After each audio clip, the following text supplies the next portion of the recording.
From Egypt, God led the Hebrew people to a mountain in a desert called Sinai. It was here God said that if the Hebrew people obeyed him, then they would be blessed as his treasured possession, and they would represent him to all the nations of the earth. The people said they would do whatever God asked. And so it was with lightning and thunder and smoke and fire. God descended upon the mountain, and Moses went up the mountain to meet with God. On tablets of stone, God wrote laws by which to live and be blessed. He gave them to Moses to give to the Hebrew people. It was a sacred trust, a holy calling, for these laws were the ways of God.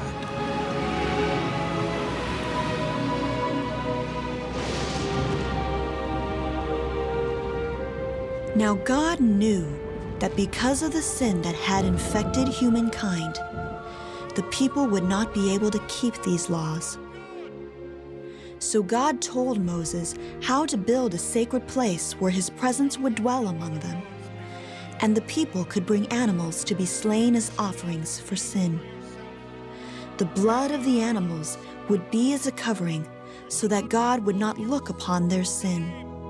Of the Lord your God, you shall have no other gods before me. But while these sacrifices covered sin, they did not take away the sin.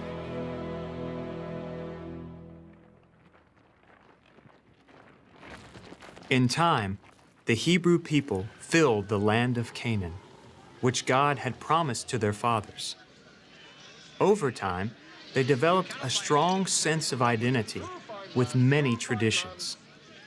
In the main city of their land, Jerusalem, they built a sacred place known as the Temple. It was here they offered sacrifices to cover their sins. For over 1,000 years, the Hebrew people attempted to live as God had commanded them, but many times they drifted away from God, sometimes even following false gods. When they did not turn back to God, he would discipline them, often by sending a foreign nation to invade their land and rule over them. The Hebrew people would then acknowledge their unfaithfulness and call to God for deliverance. God would then raise up a leader to free the people from their oppressors, and the people would renew their commitment to live according to the ways of God.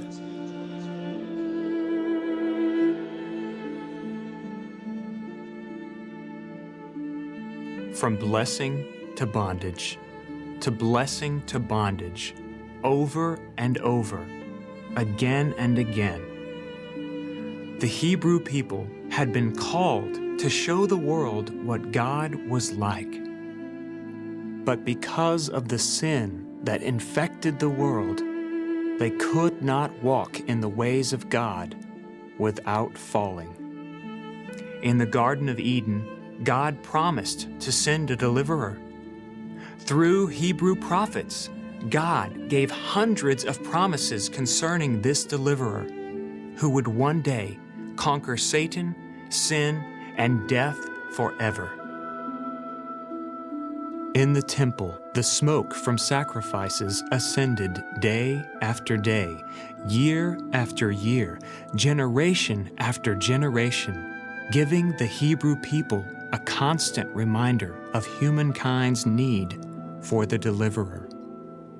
But when would he come?